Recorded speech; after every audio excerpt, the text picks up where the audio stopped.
Hello दोस्तों, welcome to Arjun warrior education channel. Arjun warrior education channel में आपका स्वागत है। उम्मीद करते हैं कि आप लोग का तैयारी BSHPCL का तैयारी अच्छी ढंग से चल रही होगी। उसका टेक्नीशियन का जो ग्रेड 3 एग्ज़ाम है उसके लिए अति इम्पोर्टेंट क्वेश्चन होगा ये क्वेश्चन। टेस्ट सीरीज नंबर ये 2 होगा, टेस्ट सीरीज नंबर 2 होगा ये। चलिए देखते हैं क्वेश्चन नंबर 1। ये 50 क्वेश्चन का सेट है जो इसका टेस्ट नंबर 2 आज करने जा रहे हैं।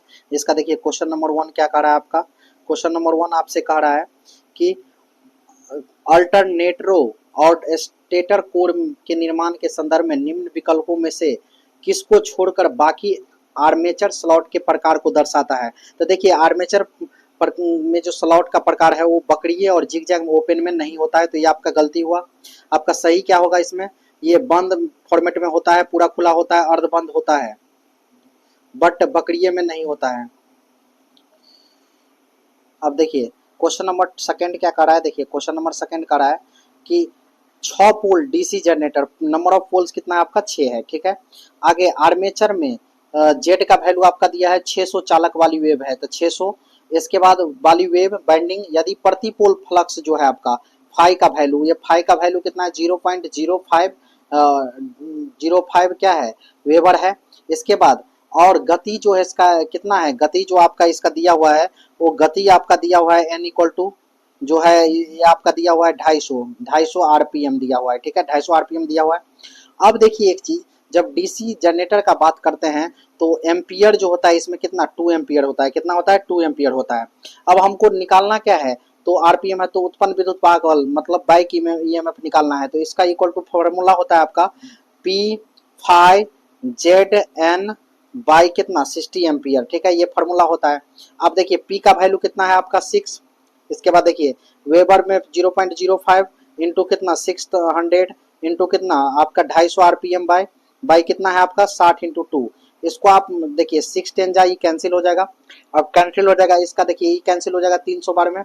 अब ये 10 से 0 कैंसिल हो गया, इस सारे को मल्टीप्लाई करेंगे आप तो 375 आएगा। कितना आएगा 375 वोल्ट आएगा, जो आंसर नंबर बी है। क्या है आंसर नंबर बी है।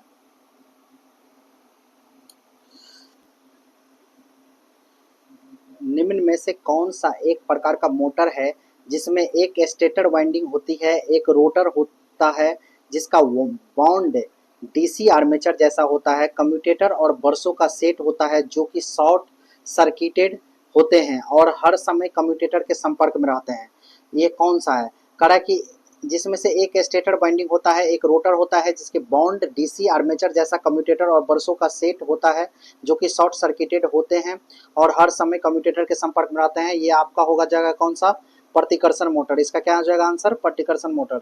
नेक्स्ट क्वेश्चन देखिए, नेक्स्ट क्वेश्चन क्या कह रहा है आपका, कह रहा है कि एक परिणाम मित्र मतलब एक जो आपका कौन सा परिणाम मित्र का बात कर रहा है, विद्युत ऊर्जा को किसके द्वारा एक निश्चित वोल्टेज और धारा स्तरों से दूसरे वोल्टेज और धारा स्तरों में रूपांतरित करता है। तो ये करता है आपका कौन, आपूर्ति की आवृत्ति को समान बनाए रखने का, आपूर्ति की आवृत्ति को समान बनाए रखने। मतलब एक परिणाम मित्र जो है ट्रांसफार्मर विद्युत ऊर्जा को आपूर्ति की आवृत्ति को समान बनाए रखने के द्वारा एक निश्चित वोल्टेज और धारा स्तरों से दूसरे वोल्टेज और धारा स्तरों में रूपांतरित करता है। मतलब ट्रांसफार्मर किसको चेंज नहीं करता है, तो आपको फ्रीक्वेंसी को चेंज नहीं करेगा, जबकि किसको वोल्टेज को और करंट को चेंज करता है, ठीक है। नेक्स्ट क्वेश्चन देखिए, नेक्स्ट क्वेश्चन कह रहा है कि एक तुल्यकालिक मोटर के लिए मोटर द्वारा विकसित लॉर्ड एंगल या कपलिंग एंगल पर निर्भर होता है लॉर्ड एंगल और कपलिंग एंगल पर। टॉर्क एक तुल्यकालिक मोटर के लिए मोटर द्वारा विकसित टॉर्क लॉर्ड एंगल या कपलिंग एंगल पर निर्भर होता है। लॉर्ड एंगल और कपलिंग एंगल पर कौन निर्भर होता है, टॉर्क निर्भर होता है, ठीक है। प्रतिकर्षण मोटर के संदर्भ में निम्न में से कौन सा कथन गलत है। प्रतिकर्षण मोटर के संबंध में निम्नलिखित में से कौन सा कथन गलत है। कह रहा है कि इसमें पूर्ण लोड का मान के लगभग 3 से 4 गुना मध्यम परिवर्तन धारा होती है, ये आपका सही है। मोटर की गति का ब्रश शिफ्ट के माध्यम से नियंत्रित किया जा सकता है, ये भी सही है आपका। इससे ब्रश पर स्पार्किंग की कोई संभावना नहीं होती है, ये आपका गलत है। ब्रश पर स्पार्किंग की संभावना होती है प्रतिकर्षण मोटर में। इसमें लगभग 350% तक का हाई स्टार्टिंग टॉर्क होता है, ये भी आपका सही है, ठीक है। तो सी नंबर ऑप्शन क्या हुआ, इसका गलत हुआ। नेक्स्ट क्वेश्चन देखिए, कह रहा है कि प्रतिकर्षण मोटर एसी सीरीज मोटर और गैर उत्तेजित तुल्यकालिक मोटर का उदाहरण है। मतलब repulsion motor, series motor and non excited synchronous motor are example of, किसका एग्जांपल है ये?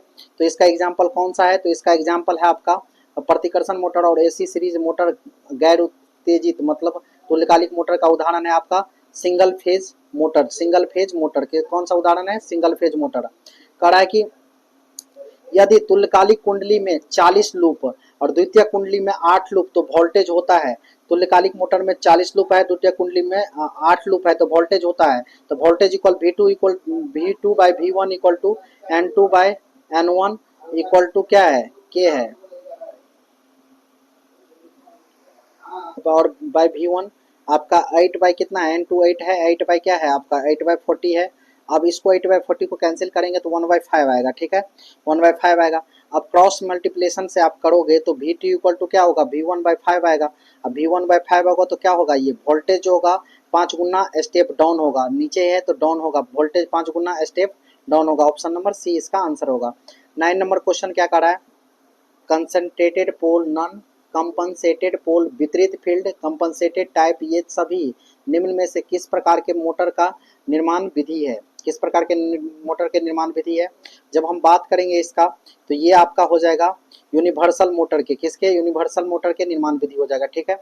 नेक्स्ट क्वेश्चन कह रहा है कि तुल्यकालिक मोटर के लिए यदि क्षेत्र उत्तेजन ऐसा है कि ईबी जो आपका ईएमएफ होता है, बैक ईएमएफ, उससे ग्रेटर देन होता है क्या आपका? वोल्टेज। वोल्टेज बड़ा होता है बैक ईएमएफ से तो मोटर कहा जाता है। अगर वोल्टेज बड़ा हो बैक ईएमएफ से तो उस कंडीशन में मोटर को क्या कहेंगे हम? तो मोटर को कहेंगे अल्प उत्तेजित, अंडर एक्साइटेड, अंडर एक्साइटेड, ठीक है। नेक्स्ट क्वेश्चन, एक सर्किट ब्रेकर में शून्य धारा पर आर्क वोल्टेज तेजी से परम पर पहुंच जाता है और यह परम वोल्टेज आर्क के रूप में किसको बनाए रखने के लिए प्रवृत्त होता है? किसको बनाए रखने के लिए आपका प्रवृत्त होता है? तो ये धारा प्रवाह को, करंट फ्लो को। मतलब in a circuit breaker at zero current the arc voltage repeatedly reaches the ultimate end this ultimate voltage tends to be sustained, बनाए रखने के लिए एज द आर्क, उस किसके लिए? करंट फ्लो को बनाए रखने के लिए, करंट फ्लो को, धारा के प्रवाह को बनाए रखने के लिए। नेक्स्ट क्वेश्चन आपका कह रहा है, नेक्स्ट क्वेश्चन कह रहा है कि 12 एक डीसी शंट मोटर जनरेटर, एक डीसी शंट जनरेटर में 1002 का शंट फील्ड वाइंडिंग है, मतलब 1002 का शंट फील्ड वाइंडिंग प्रतिरोध है। यह 250 वोल्टेज पर 5 किलोवाट के लोड की आपूर्ति कर रहा है। यदि आर्मेचर प्रतिरोध 0.222 हो तो ब्रश वोल्टेज को नगण्य मानते हुए जनरेटर में प्रेरित ईएमएफ की गणना कीजिए। क्या निकालने के लिए कहा है आपका? ईएमएफ में देखिए आर जो है, आर एच आपका दिया है कितना? 100 आर 100 ओम है, ठीक है, 100 ओम होना चाहिए, 1000 ओम होगा, यहाँ क्या होगा आपका? 1000 ओम होगा, ये गलती से बाय मिस्टेक 102 है, 1000 ओम है, ठीक है, 1000 ओम है। अब आप बात करते हैं आर इक्वल टू क्या है? आर आपका ये है 0.22 ओम है आर ए, ठीक है, आर ए कितना है? 0.22 ओम है, ये आपका 0.22 ओम है, ठीक है, ओम है ये, ठीक है। आगे देखिए 0.22 ओम है। इसके बाद देखिए वोल्टेज आपका कितना है? 250 वोल्टेज है, 250 वोल्ट। अब देखिए 250 वोल्ट है और P जो है पावर आपका 5 किलोवाट है, क्या है? 5 किलोवाट है पावर, पावर क्या है? 5 किलोवाट है। तब देखिए IH जब हम निकालेंगे, करंट का वैल्यू निकालेंगे तो कितना होगा? 25 बाई कितना होगा? 100 होगा। 25 बाई क्या होगा? 100 होगा। 25 बाई 100 होगा तो इसको हम अगर कैंसिल करते हैं तो हमारा कितना आएगा? 2.5 एम्पियर, 2 पॉइंट क्या आएगा? 5 एम्पियर आएगा। यहाँ तक कोई दिक्कत? अगर आगे हमको कह रहा है कि IL लाइन करंट निकालना है, लाइन करंट निकालना है तो 5 किसको? 5 जो आपका क्या था? 5 किलोवाट था, उसको 8 में बदलेंगे तो 1000 से मल्टीप्लाई करेंगे, 5 किलोवाट को 1000 से मल्टीप्लाई करेंगे और क्या होगा? P बाई V होता है इक्वल टू, तो वोल्टेज कितना था आपका? 250 था, 250 था तो यहाँ इसको कैंसिल करेंगे तो आपका कितना आएगा? 0 से 0 कैंसिल, 25 चौका तो 5 चौका 20, 20 एम्पियर आ जाएगा। कितना आ जाएगा आपका? 20 एम्पियर। अब हमको ईबी निकालना है तो ईबी का फॉर्मूला क्या होता है आपका? ईबी का फॉर्मूला होता है V प्लस आई ए और इसके बाद आर ए, तो 20 अतः वोल्टेज कितना है 250, 250 प्लस करेंगे 22.5 इंटू कितना आप इंटू आपका 0.22 करेंगे, और इसको अगर कैलकुलेशन करके ऐड करेंगे तो आपका क्या आएगा 255 वोल्ट आएगा, 255 वोल्ट आएगा। तो 255 वोल्ट कहाँ है आपका, बी नंबर ऑप्शन है, ठीक है। नेक्स्ट क्वेश्चन देखिए, नेक्स्ट क्वेश्चन कह रहा है कि पूरी वितरण प्रणाली में उद्योग और घरों के अनुप्रयोगों के लिए वोल्टेज को किसके उपयोग करके उपयुक्त वोल्टेज में रूपांतरित किया जा सकता है, किया जाता है।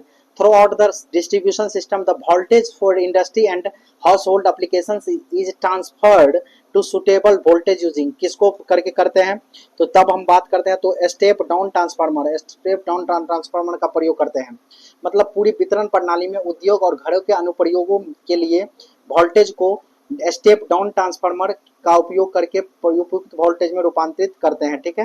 नेक्स्ट क्वेश्चन देखिए, नेक्स्ट क्वेश्चन देखिएगा, एक सर्किट ब्रेकर के लिए आर्किंग अवधि के दौरान संपर्कों के बीच प्रवाहित होने वाला धारा क्या होता है। मतलब एक सर्किट ब्रेकर है कि आर्किंग अवधि के दौरान संपर्कों के बीच प्रवाहित होने वाली धारा का मान डिपेंड करेगा, तो ये डिपेंड करेगा आपका आर्क प्रतिरोध पर, आर्क प्रतिरोध पर, आर्क रेसिस्टेंस पर, ठीक है। अब करेंगे रिले की सुग्राहिता, इसके संचालन के लिए आवश्यक रिले कॉइल के कितने इनपुट का फंक्शन होता है, इनपुट का फंक्शन होता है। मतलब the sensitively of a relay is a function of the input to the relay coil required for its operation, कितने ऑपरेशन करने के लिए कितने की आवश्यकता होती है, तो वोल्टेज एम्पियर की, किसकी, वोल्टेज एम्पियर की। रिले की सुग्राहिता, इसके संचालन के लिए आवश्यक रिले की कॉइल के वोल्टेज एम्पियर इनपुट का एक फंक्शन होता है, वोल्टेज एम्पियर इनपुट का एक फंक्शन होता है, ठीक है। नेक्स्ट क्वेश्चन क्या कह रहा है आपसे, नेक्स्ट क्वेश्चन कह रहा है देखिए कि 250 वोल्टेज, वोल्टेज कितना आपका 250 है, ठीक है। इसके बाद 10 किलोवाट पृथक रूप से उत्तेजित जनरेटर में पूर्ण लोड पर विद्युत वाहक बल 255 वोल्ट है। यदि आर्मेचर ब्रश ड्रॉप प्रति ब्रश 2 वोल्ट है तो जनरेटर की लोड धारा की गणना कीजिए। लोड धारा की गणना करने के लिए कहा है, ठीक है। जनरेटर की लोड धारा कितनी होगी इसको गणना करने के लिए, देखिए पी का वैल्यू आपका कितना दिया है 10 किलोवाट। अब किलोवाट को वाट में बदलेंगे तो 10 इंटू 10 10,000 हो जाएगा, कितना हो जाएगा आपका 10,000 हो जाएगा, 10,000 हो गया। आगे देखिए 10,000 हो गया, 10,000 वाट हो गया। आगे आपका क्या दिया हुआ है हमको, ये देखिए ईबी जो दिया हुआ है, मतलब क्या ईएमएफ दिया हुआ है वो आपको 255 वोल्ट दिया हुआ है, 255 वोल्ट दिया हुआ है यहाँ तक। इसके बाद हमको ब्रश ड्रॉप कितना दिया है, ब्रश ड्रॉप का बात करेंगे, ब्रश ड्रॉप का दिया हुआ है, ये दिया है आपका 2 वोल्ट, ठीक है। और आईएल निकालना है हमको, लाइन करंट निकालना है। तो आई इक्वल टू पहले क्या होता है पी बाई वी होगा, पी बाई वी होगा, तो इसको हम 10,000 बाई कितना करेंगे आपका 10,000 बाई कितना करेंगे आपको 10,000 बाई आपका 250 था, अब 250 था, इसको कैंसिल आउट करेंगे तो 25 चौका 140 एम्पियर आएगा, यहाँ तक कोई दिक्कत। अब कह रहा है कि जब हम सेपरेटली क्या आर्मेचर करंट निकालेंगे, आईए निकालेंगे सेपरेटली, तो आईए निकालना है हमको तो कितना आ जाएगा, ये आपका 40 एम्पियर ही इसका आंसर हो जाएगा। आईए सेपरेटली निकालेंगे तो 40 एम्पियर, सी नंबर ऑप्शन, ठीक है। नेक्स्ट क्वेश्चन क्या कर रहा है, कह रहा है कि सर्किट ब्रेकर के संदर्भ में निम्न में से किस एक तथ्य को छोड़कर शेष सभी सत्य है। सर्किट ब्रेकर के संबंध में निम्नलिखित में से किस एक तथ्य को छोड़कर सभी क्या है आपका सही है, तो ये देखिए सभी आपका क्या है सत्य है। कह रहा कि फॉल्ट की स्थिति में मानवीय रूप से या रिमोट कंट्रोल से सर्किट बनाना या तोड़ना, ये आपका सही है। किसी फॉल्ट की स्थिति में सर्किट को स्वचालित रूप से तोड़ना, ये भी आपका सही है, ठीक है, सही है। नेक्स्ट क्वेश्चन कह रहा है कि किसी भी स्थिति में सर्किट को स्वचालित रूप से तोड़ना, ये आपका गलत है, किसी भी स्थिति में हम नहीं तोड़ सकते हैं। समान परिस्थितियों में मानवीय रूप से या रिमोट कंट्रोल सर्किट बनाना या तोड़ना, ये भी आपका सही है, लेकिन किसी भी स्थिति में हम नहीं कर सकते हैं। तो आपका ए बी और डी सही है, सी आपका क्या है रॉन्ग है। अब क्या कह रहा है कि किसी मोटर की तुल्यकालिक गति n है और वास्तविक गति n के बीच का अंतर किस रूप में जाना जाता है, किस रूप में जाना जाता है, तो इसको हम जानते हैं किसके रूप में, तो इसको हम जानते हैं आपका स्लिप मोशन के रूप में, किसके रूप में, स्लिप मोशन के रूप में जानते हैं, किसके रूप में जानते हैं, स्लिप मोशन के रूप में जानते हैं। अब देखिए यहाँ s इक्वल टू क्या होता है आपका, slip motion equal to N S minus N होता है, एन को हम कभी कभी एनआर भी ले सकते हैं, कोई दिक्कत। अगर हम यहाँ अगर एन एस नहीं दिया होता, एन एस इक्वल टू आपको पता होना चाहिए 120 इंटू फ्रीक्वेंसी बाई पोल होता है, ठीक है। अगर एस का आपका परसेंटेज निकालना है, स्लिप परसेंटेज निकालना है, तो N S minus N R by क्या होगा, एन एस इंटू 100 होता है, ये फॉर्मूला याद कर लीजिए बढ़िया से। ठीक है। देखिए नेक्स्ट क्वेश्चन क्या कर रहा है आपका। नेक्स्ट क्वेश्चन कह रहा है कि जब कोई व्यक्ति किसी उपकरण के विद्युतीय रूप से सजीव भाग को स्पर्श करता है तो सोपानी विभव होता है। सोपानी विभव होता है मतलब क्या, स्टेप पोटेंशियल। सोपानी विभव को क्या कहते हैं हम, स्टेप पोटेंशियल कहते हैं। तो स्टेप पोटेंशियल क्या होता है, तो विद्युत चालित और सजीव सतह पर चलने पर व्यक्ति के दो पैरों के बीच का विभव होता है। विद्युत चलित और सजीव सतह पर चलने पर व्यक्ति के दो पैरों के बीच के विभव होता है। ठीक है। नेक्स्ट क्वेश्चन आपका क्या कर रहा है, कह रहा है कि नेक्स्ट क्वेश्चन में कि 4 पोल डीसी मोटर में लाइव कनेक्टेड आर्मेचर वाइंडिंग है। प्रति पोल फ्लक्स 30 मेगा वेबर है। आर्मेचर चालकों की संख्या 250 और 230 वोल्ट है। 250 है और 230 वोल्ट डीसी आपूर्ति से जुड़े होने पर 40 एम्पियर की आर्मेचर धारा लेता है। 0.6 ओम का आर्मेचर प्रतिरोध मानकर विद्युत वाहक बल की गणना कीजिए। किसका वैल्यू निकालना है, विद्युत वाहक बल का। तो देखिए भी आपका कितना है, भी आपका ये दिया हुआ है 230 वोल्ट। भी कितना दिया है आपका, 230 वोल्ट दिया है भी का वैल्यू। ठीक है यहाँ तक। आगे देखिए भी 230 है। इसके बाद देखिए आर्मेचर जो प्रतिरोध है आर ए, आर्मेचर प्रतिरोध कितना है 0.6, ठीक है, वाट है। ठीक है आगे 0.6 है, ठीक है, ओम है, ओम है, वाट नहीं, ओम है। अब देखिए आगे बात करते हैं। तो आई ए जो है आपका आर्मेचर करंट उसका कितना है 40 एम्पियर है। हमको निकालना क्या है, ईबी। क्या निकालना है, ईबी। तो वोल्टेज इक्वल टू क्या होता है आपका, ईबी प्लस, ठीक है, आई ए और आर ए। ठीक है ये होता है आपका आई ए आर ए। अब जब आई ए आर ए करेंगे वोल्टेज इक्वल टू, वोल्टेज आपका 230 था, ठीक है, और आपका ईबी निकालना ही है प्लस 40 इंटू कितना होगा 0.6 दिया हुआ है, 6 चौक 24, 24 हो जाएगा। तो 230 माइनस क्या करेंगे 24 करेंगे, आपका क्या हो जाएगा ईबी आ जाएगा। तो ईबी कितना बचेगा, ईबी आपका 206 वोल्ट बचेगा, जो ऑप्शन नंबर क्या है, ए है। ठीक है। नेक्स्ट क्वेश्चन देखिए। नेक्स्ट क्वेश्चन क्या कह रहा है कि सर्किट ब्रेकर में आर के प्रतिरोध को निम्न विधियों में से एक को छोड़कर शेष सभी के द्वारा बढ़ाया जा सकता है। निम्न विधि में से एक को छोड़कर शेष सभी के द्वारा बढ़ाया जाता है। आर की लंबाई बढ़ाकर ये भी बढ़ाया जाता है। इसके बाद आर को ठंडा कर यह भी बढ़ाया जाता है। आर को एक सेक्शन से कम करना ये भी बढ़ाया जाता है, लेकिन आर की पाउडर से कोटिंग करके नहीं बढ़ाया जा सकता है। ठीक है। ऑप्शन नंबर बी हो जाएगा इसका आंसर। कार्यशील सिद्धांत के अनुसार एसी मोटरों का किसको छोड़कर से सभी टाइप में विभाजित किया जा सकता है। तो किसको छोड़कर से सभी टाइप में विभाजित किया जाता है, स्टेपर को छोड़ करके स्लिप रिंग में विभाजित किया जा सकता है, शंट में विभाजित किया जा सकता है और प्रतिकारित में विभाजित किया जा सकता है। ठीक है। कह रहा है कि अल्टरनेटर स्टेटर कोर के निर्माण के संबंध में निम्न में से कौन सा कथन गलत है। अल्टरनेटर स्टेटर कोर के निर्माण के संबंध में निम्न में से कौन सा कथन गलत है। तो ये आपका कौन सा कथन गलत है, कह रहा है कोर लैमिनेशन एक दूसरे से इंसुलेटेड होते हैं और उनके मध्य से शीतलन वायु को गुजर देने के लिए कुछ उनके बीच अंतराल होता है, ये आपका सही है। आर्मेचर चालकों का स्थापन हेतु स्लॉट कोर की बाह्य परिधि के साथ स्थिर होते हैं। स्लॉट कोर के बाह्य परिधि के साथ स्थिर होते हैं, ये आपका गलत है, ये नहीं होता है। अब देखिए नेक्स्ट कह रहा है कि आर्मेचर चालकों के स्थापन हेतु स्लॉट कोर की आंतरिक परिधि के साथ स्थित होते हैं, ये भी आपका सही है। नेक्स्ट कह रहा है कि भंवर धाराओं के कारण होने वाली हानि को न्यूनीकृत मतलब कम करने के लिए कोर को लैमिनेटेड किया था, यह भी आपका सही है। कह रहा है कि किस में वोल्टेज का वह परास शामिल होता है जिस पर अंतिम उपभोक्ता खुद को वितरित विद्युत ऊर्जा का उपयोग करता है, विद्युत ऊर्जा का उपयोग करता है। तो ये देखिए ये होता है द्वितीयक वितरण प्रणाली में। द्वितीयक वितरण प्रणाली में वोल्टेज का वह परास शामिल होता है जिस पर अंतिम उपभोक्ता खुद को वितरित विद्युत ऊर्जा का उपयोग करता है। ठीक है। नेक्स्ट क्वेश्चन का क्या कह रहा है, कह रहा है कि एक जो है आपका एक किस प्रकार के रोटर कंडक्टर का वहन करने के लिए समांतर खांचों वाली एक बेलनाकार लैमिनेटेड कोर होती है जो तांबा एल्यूमिनियम या मिश्र धातु की भारी छड़ी होती है। इन खांचों में छोर से छड़ों को प्रविष्ट करने के बजाय प्रत्येक खांचों में एक छड़ी रखी जाती है जब आधे बंद खांचों का उपयोग किया जाता है। किस में, तो ये किस प्रकार में होता है, तो ये आपका होता है किस प्रकार में, जब हम बात करेंगे इसका तो ये होगा आपका स्क्वायरल केज रोटर में, स्क्वायरल केज रोटर में होगा ये चीज। ठीक है।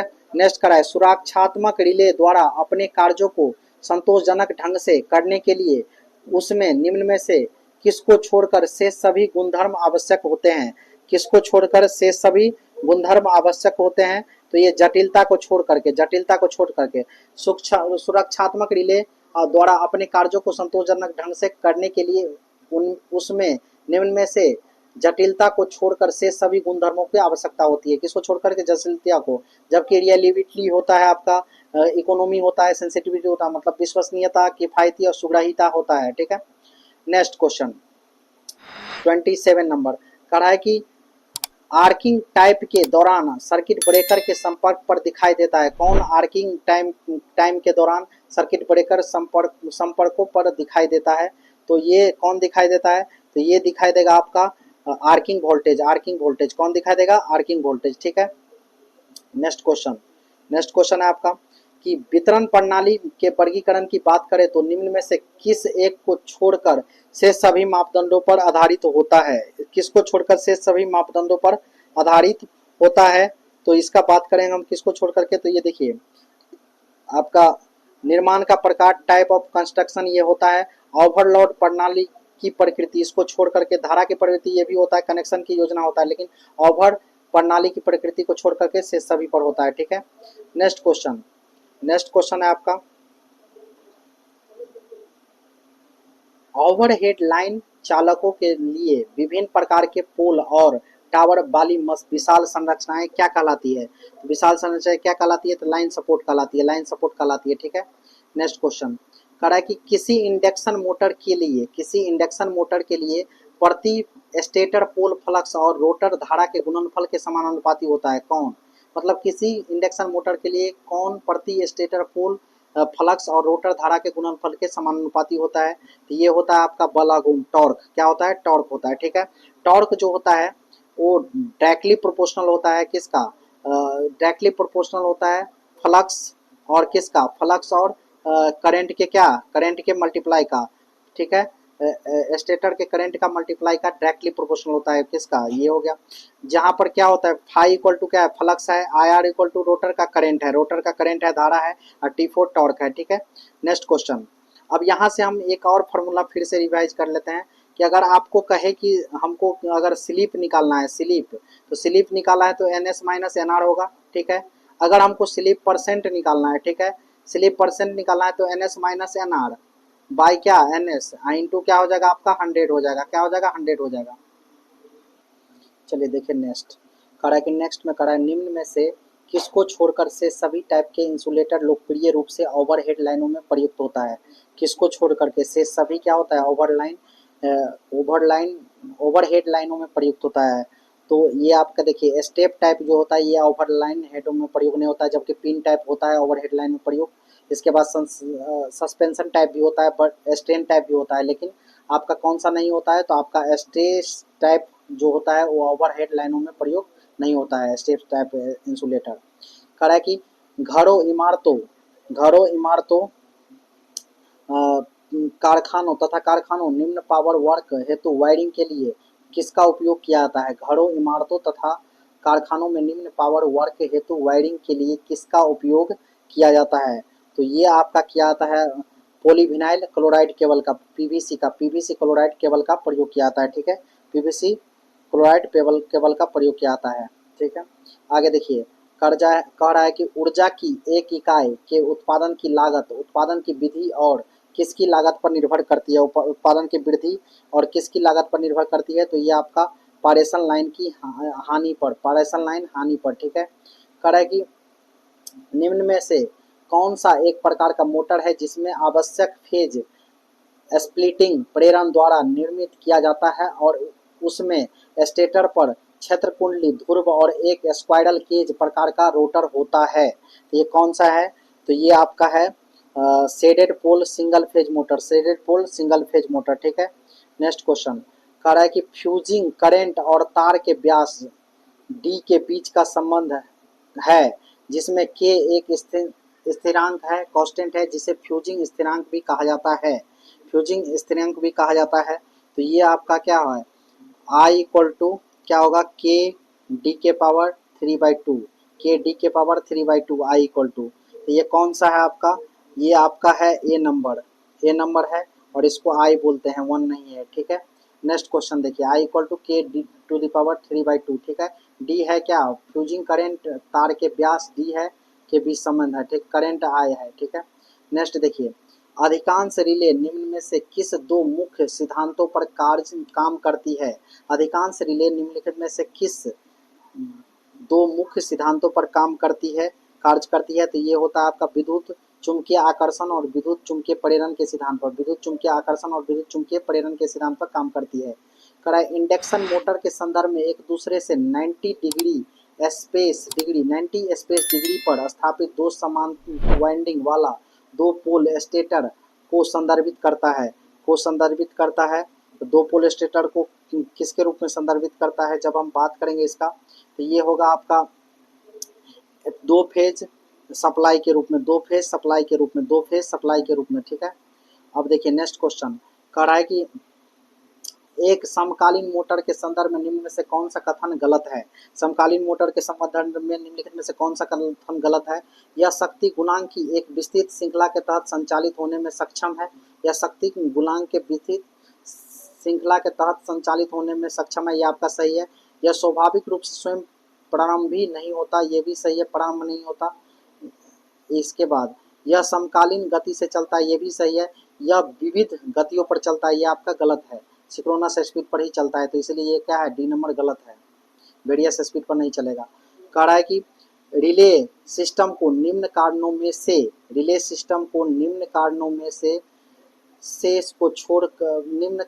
से एक को छोड़कर से सभी के लिए जितनी जल्दी हो सके दोषपूर्ण भाग को डिस्कनेक्ट कर देता है। तो किसको छोड़ करके? कह रहा है रिले सिस्टम को निम्न कारणों में से किसको छोड़कर से सभी के लिए जितनी जल्दी हो सके दोषपूर्ण भाग को डिस्कनेक्ट कर देना चाहिए। किसको छोड़कर? तो किसको छोड़कर इस डिस्कनेक्ट कर देना चाहिए? तो हम बात करते हैं, देखिए ये सिस्टम की विफलता को रोकने के लिए, उच्च वोल्टता उत्पन्न कराने के लिए इसको छोड़कर से सभी को क्या करना चाहिए, आपको बंद कर देना चाहिए। तो से सभी में कौन कौन आएगा? जनरेटर को इस अस्थिर होने से रोकने के लिए ये सही है, विद्युत को उपकरण को क्षतिग्रस्त होने से बचाने के लिए इसको छोड़ करके, कम वोल्टेज को रोकने के लिए इसको भी छोड़ करके, ठीक है। नेक्स्ट करा है इंडक्शन मोटर के संदर्भ में 3 फेज इंडक्शन मोटर के स्टेटर प्रति पोल 3 स्लॉट है। यदि आपूर्ति की आवृत्ति 50 हर्ट्ज है तो निम्न पोल संख्या और स्टेटर स्लॉट की कुल संख्या का गणना कीजिए। देखिए आपका कितना दिया हुआ है, एम जो दिया है फेज जो है वो कितना है आपका 3 है, ठीक है, प्रति फेज 3 है, और पोल कितना है आपका 2 है, पोल कितना है 2m है। अब देखो 2 इंटू थ्री क्या हो जाएगा आपका 6 हो जाएगा। अब देखिए हमको क्या करना है, m इक्वल टू होता क्या है आपका स्लॉट बाई क्या होता है आपका slot by pole into phase होता है। तो आपका m कितना है आपका 3 है, स्लॉट हमको निकालना है।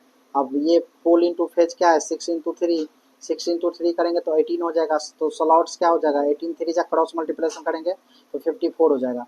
कितना हो जाएगा आपका 54 हो जाएगा। जब हम बात करते हैं इसका पोल इंटू फेज तो आपका 6 निकला हुआ था, तो पोल फेज आपको कितना निकालना था, पोल निकालना था। पोल इक्वल टू क्या होगा आपका, पोल इक्वल टू हो जाएगा आपका 2 इंटू थ्री तो 6 हो जाएगा, ठीक है। तो ये इसका ऑप्शन नंबर कितना आपका सही, तो सी नंबर कितना डी में 6 पोल है तो 6 पोलों की संख्या 6 और स्लॉटों की कुल संख्या 54 है, डी नंबर ऑप्शन सही हो जाएगा। नेक्स्ट क्वेश्चन क्या कह रहा है, वह मोटर जो प्रतिकर्षण और प्रेरण प्रकारों का एक संयोजन होता है, जिसमें प्रतिकर्षण मोटर की वांछनीय विशेषताएं और एक प्रेरण मोटर की स्थिर गति संबंधी विशेषता होती है, उसे क्या कहा जाता है?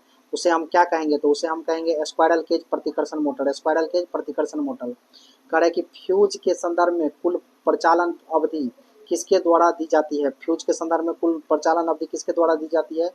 Pre arcing time plus arcing time के द्वारा, pre arriving time plus arrival time के द्वारा, ठीक है। नेक्स्ट कह रहा है कि निर्माण के अनुसार सर्पिल कोर और बाउंड कोर टाइप ट्रांसफार्मर को अन्य किस नाम से भी जाना जाता है? तो इसको हम जानते हैं किस नाम से, तो इसको जानेंगे हम आपका एस्पायरो कोर टाइप ट्रांसफार्मर के नाम से जानेंगे, एस्पायरो कोर टाइप ट्रांसफार्मर के नाम से इसको जानते हैं। यूनिवर्सल मोटर जिनका उपयोग खाद्य और पेय मिक्सर में किया जाता है में कई गतियां होती हैं। गति चयन मोटर के भीतर स्थित निम्न में से किस तंत्र के द्वारा किया जाता है? तो ये क्या आता है आपका गति चयन के लिए आपका केंद्रापसारक तंत्र, मतलब सेंट्रीफ्यूगल मैकेनिज्म। कड़ा कि निम्न में से किस श्रेणी के मोटरों में चल प्रणाली होती है जो लगातार परिक्रमण करती है और परिक्रमण की गति उपभोगिता शक्ति के समानुपाती होती है। इस प्रकार अनुपातिक माप के लिए परिक्रमण की कुल संख्या का उपयोग किया जाता है। तो ये होता है आपका कौन सा, ऊर्जा मापी एनर्जी मीटर। यदि पूर्ण लोड के 7/8 ट्रांसफार्मर की ताम्र हानि 4900 वाट है तो इसके पूर्ण लोड का ताम्र हानि कितना होगा। तो देखिए पूर्ण लोड का ताम्र हानि निकालना है आपको। तो मान लीजिए पूर्ण लोड का ताम्र हानि x है, ठीक है। x का 7/8 का होल स्क्वायर इक्वल टू क्या है आपका, कितना वाट है, 4900। यही होता है फार्मूला, ठीक है। अब देखिए यहाँ x इंटू 7 या 49 बाई कितना 8 बराबर कितना 4900। अब देखिए यहाँ 49 से 100 बार में ही कट जाएगा, 100 बार में कटेगा, ठीक है। 4900 है तो ये कितना हो जाएगा, x इक्वल टू आपका कितना आ जाएगा, x इक्वल टू जब भी हम करेंगे 100 बार में कटेगा 8 या 64 हुआ ना, ये तो 6400 हो जाएगा। कितना हो जाएगा 6400। तो 6400 कौन सा ऑप्शन है, बी नंबर ऑप्शन है, ठीक है। नेक्स्ट क्वेश्चन कह रहा है कि एक 4 पोल 3 फेज इंडक्शन मोटर उस आपूर्ति से संचालित है जिसकी आवृत्ति 50 हर्ट्ज है। तो विरामावस्था में रोटर धारा की आवृत्ति की गणना कीजिए। रोटर धारा की आवृत्ति तो P इक्वल टू कितना है आपका 4 है, फाई इक्वल टू कितना है 50 हर्ट्ज है, ठीक है। तो रोटर धारा की आवृत्ति फ्रीक्वेंसी इक्वल टू क्या होता है, फ्रीक्वेंसी इक्वल टू होता है स्लिप इंटू सप्लाई आवृत्ति, supply frequency, slip into supply frequency. तो स्लिप इंटू सप्लाई फ्रीक्वेंसी हुआ। तो यहाँ जब हम बात करते हैं तो जो स्लिप इंटू सप्लाई फ्रीक्वेंसी, लेकिन स्लिप कितना विरामावस्था में स्लिप कितना होता है 1 होता है, तो 1 होता है। तो एफ आर इक्वल टू क्या हो जाएगा आपका 1 इंटू 50, तो कितना हो जाएगा आपका 50, तो 50 हर्ट्ज आ जाएगा आंसर, ठीक है। नेक्स्ट क्वेश्चन कह रहा है चूंकि कोयले का कैलोरी मान कम होता है इसलिए एक आधुनिक कोयला वाले थर्मल स्टेशन में ऐसी अतिरिक्त प्रक्रिया द्वारा दक्षता बढ़ाई जाती है जो कि जैसी वाइल्ड फायरिंग का उपयोग करती है। तो ये होता है आपका किसका, तो ये होता है आपका पल्वराइजिंग का उपयोग किया जाता है। कह रहा है कि परिणामित्र के प्रत्यक्ष लोडिंग परीक्षण में किसको ज्ञात करने के लिए परिणामित्र को निर्धारित घंटों के लिए इसकी निर्धारित के लिए लोड किया जाता है। तो ये किया जाता है आपका किसका के लिए, तापमान वृद्धि के लिए, कह रहा है द्वितीयक वितरण किसके द्वारा किया जाता है, द्वितीयक वितरण किसके द्वारा किया जाता है, 3 फेज 4 वायर सिस्टम के द्वारा। द्वितीयक वितरण 3 फेज 4 वायर सिस्टम के द्वारा किया जाता है। Thank you for watching. अगर आपको ये वीडियो पसंद आया हो तो लाइक कीजिए और ऐसे ही वीडियो के लिए हमारे चैनल को सब्सक्राइब कीजिए। Thank you for watching.